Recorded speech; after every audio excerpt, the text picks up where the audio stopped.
Ah là là là là là là là là là là. Ouais, j'étais pas prévu, mais bon, je me suis dit que j'allais faire une petite vidéo parce que ce matin, on m'a envoyé un article de l'équipe via la story d'un athlète. Son nom est écrit ici.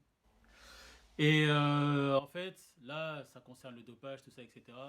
Et en gros, cet article-là, moi, il m'a un petit peu choqué, entre guillemets. C'est-à-dire que il y a des choses que j'arrive pas à comprendre. Donc je résume un petit peu vite fait. En gros, il y a quelques semaines, il y a eu un documentaire sur France 2, dans Stade 2, où on disait que ouais, à l'INSEP, donc l'Institut national des sports et je sais pas quoi, de l'éducation physique, je pense, ils ont découvert dans une chambre des produits dopants, machin, etc. C'était il y a quelques semaines. Et là, dans cet article-là, donc de l'équipe, on revient sur ce reportage et en fait, on apprend comment l'agence antidopage a appris qu'ils pouvaient aller fouiller dans la chambre et qu'ils allaient trouver des choses. Voilà en gros pour résumer. Et donc, moi, ce qui me choque, en premier, il y a vraiment deux choses qui me choquent vraiment. La première chose, c'est que apparemment, si l'agence elle a su qu'ils pouvaient aller fouiller et trouver des choses, c'est parce qu'il y a des athlètes qui sont en fait des snitch, tout simplement. Il y a des athlètes, ce sont des balances. Donc l'histoire, début de l'article, c'est il y a deux athlètes qui se disent ouais, viens, on va aller fouiller dans la chambre d'un troisième athlète qui s'appelle Toufik Makloufi. On va aller fouiller dans sa chambre pour soi-disant trouver des nouvelles pointes. Parce qu'on a envie de les voir, parce qu'elles sont belles et tout. Mais vous n'allez pas nous leurrer. Toufik Makloufi, c'est un athlète, ça fait des années et des années et des années que tout le monde dit qu'il est dopé, même s'il est jamais pris, nanani, qu'il y a beaucoup de suspicions de dopage. On parle de lui comme dopé dans l'athlétisme français depuis des années et des années. Il y a des suspicions de ouf. Et tout ce que les gens veulent, c'est le faire tomber.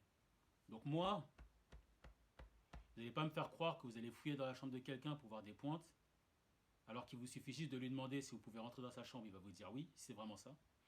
Vous êtes juste allé fouiller dans sa chambre pour trouver des trucs qui le compromettent. Fin, tu vois. Après, évidemment, comme d'hab, c'est mon avis. Mais comme c'est mon avis, c'est la vérité. C'est ça la vérité. Bref, donc ils vont fouiller pour trouver des trucs dopants. Ils les trouvent. Oh, aux surprises. C'est ça que vous étiez allé chercher. Donc faites pas genre que vous êtes surpris. Bref, du coup, soi-disant, ils vont ils vont trouver machin. Et bref, donc c'est parti de là. Les types sont allés fouiller dans la chambre du type pour le compromettre et le faire tomber. Donc en fait, là, on est en 2020. Je regarde ma montre là, 2020. C'est comme si on était en 39-45, les gars. Arrêtez d'avoir votre esprit de collabo. Arrêtez. Vous êtes athlète, vous êtes là pour vous entraîner. Entraînez-vous. Fin. Il y a un mois ou un mois et demi, c'était quoi? À l'INSEP, c'était de la boxe. C'est-à-dire que tous les athlètes étaient devenus boxeurs. C'est-à-dire qu'ils punchaient les gens et punchaient les filles pour rien. Maintenant, aujourd'hui, qu'est-ce que vous faites? Maintenant, les athlètes sont des experts. C'est ça la vérité. Vous êtes NCIS. C'est vous qui devez découvrir qui est dopé, qui est pas dopé. Non, vous êtes athlète. Entraînez-vous. Il y a des agences qui sont là pour contrôler le dopage. S'ils les trouvent, les dopés, tant mieux. Comme ça, les dopés vont arrêter d'être là et vous allez pouvoir perfer. Et s'ils ne sont pas trouvés, eh ben tant pis. Je sais pas, ils vont tomber plus tard. Ou le karma, comme on dit, va les rattraper. Vous croyez que dans la vie, les policiers, ils arrêtent tous les criminels et tous les délinquants? Eh ben non. Parfois, des criminels sont arrêtés, tant mieux. Parfois, ils ne sont pas arrêtés. Bah, tant mieux pour ceux qui ne sont pas arrêtés. Mais vous, c'est pas votre problème. Votre problème, c'est vous entraîner. Donc, entraînez-vous. D'autant plus que, quand on lit l'article, on apprend quoi?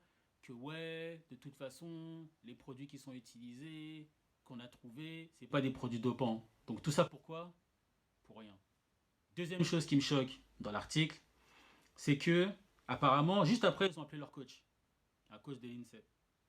Et donc, ce coach de l'INSEP, quand il voit les produits, il se dit même pas, oh tiens, je posais la question à l'athlète pour savoir si machin, qu'est-ce qui se passe, tu vois. Parce que normalement, les coachs, ils connaissent les athlètes. Tu vois, donc ils les voient tous les jours, ils s'entraînent ensemble, ils sont sur le même lieu, etc., etc. Donc ils pourraient prévenir l'athlète, lui dire, ouais, mais fais attention, mais qu'est-ce que c'est, etc. Mais non, c'est pas ce qu'il a fait. Lui, ce qu'il a fait, c'est qu'il a appelé quelqu'un de l'agence antidopage. Ok, peut-être qu'il a raison, c'était le plus logique, c'est ce qu'il aurait dû faire. Je sais pas, moi perso, c'est pas ce que j'aurais fait. Moi j'aurais appelé le type et j'aurais dit fais attention, c'est quoi, peut-être que tu vas te faire gauler, nanana. Si il existait une solidarité dans le monde de l'athlète, ce qui apparemment n'est pas le cas, vu que tout ce qu'on veut, c'est faire tomber les gens qui sont plus forts que nous. Mais à la limite, qu'il ne prévienne pas l'athlète, c'est pas grave.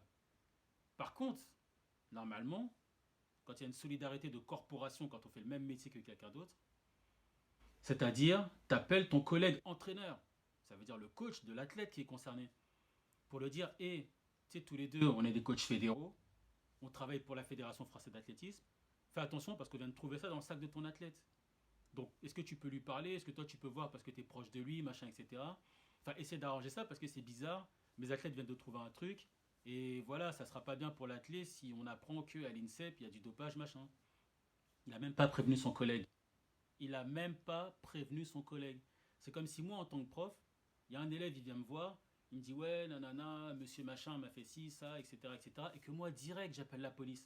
Je vais même pas voir mon collègue prof pour lui dire, fais attention parce qu'il y a des trucs qui circulent sur toi, peut-être que tu as fait ci, ça. Non, je vais seulement directement appeler l'agence de contrôle, tu vois, pour qu'on vienne te contrôler et qu'on te dise, toi, t'es un tricheur. Donc en fait, ce que j'arrive pas à comprendre, c'est ça. C'est pourquoi le coach, dès qu'il a su, il n'a pas appelé son collègue. Ça, ce sont les deux choses qui me choquent. Ah là là là là, coupé dans mon élan. Bref, donc en gros, je comprends pas. J'arrive pas à comprendre la mentalité qu'on a dans ce pays à toujours vouloir faire tomber ou pas aider les gens qui sont plus forts que nous, qui sont meilleurs que nous, qui ont une meilleure réussite que nous.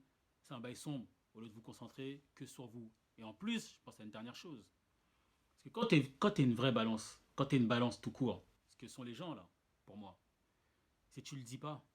C'est-à-dire que le journaliste il t'appelle, tu lui dis rien. Tu lui dis mets pas l'article, tu lui dis mets pas mon nom. Une vraie balance, je vous invite à regarder The Wire, il faut qu'elle soit grillée. C'est tout. Sinon tu finis jusqu'au bout. Tu vas pas dire que c'est toi qui as fait le truc. Tu vas pas dire que c'est toi qui as balancé Al Capone. Parce que sinon tu sais très bien que tu vas marcher dans la rue. Soudainement il y aura un point rouge sur ton front et tu vas tomber tout seul. Pourquoi? Parce que tu es une balance. Après, ouais mais non, mais on voulait pas se cacher, on a pas. Si tu voulais te cacher. Si tu voulais pas te cacher, le type, tu l'aurais appelé, tu lui aurais dit, est-ce que je peux aller dans ta chambre voir les pointes? Il t'aurait dit oui ou il t'aurait dit non. Il dit oui, tant mieux, tu vas voir les pointes. Et comme par hasard, sans faire exprès, tu tombes sur les produits. Il te dit non, et bah tu vas quand même parce que tu veux absolument voir les pointes. Et tu tombes sur le produit. Mais au moins, tu l'as appelé pour le prévenir que tu voulais voir les pointes. T'as pas voulu le faire en scred, qui montre qu'en fait, c'est pas les pointes que tu voulais voir. Donc voilà. Et quand vous travaillez avec quelqu'un qui est votre collègue, que vous l'aimiez ou pas, vous faites partie de la même corporation, s'il tombe, ça te nuit à toi. Donc quand il lui arrive un truc, tu vas lui dire, parce que ça peut trop tomber dessus, à toi aussi. Et si ça t'arrive à toi, t'aimerais qu'on te prévienne. Donc tu préviens le type. C'est logique. Donc en France, arrêtez vos jalousies, arrêtez vos ceci, vos cela. En France, dans le monde de l'athlète, je parle. Arrêtez vos jalousies, vous ci, vous ça, vous faites. Concentrez-vous sur ce que vous faites. Et il y a des agences de contrôle qui vont gérer le reste. Non mais oh, incroyable ça.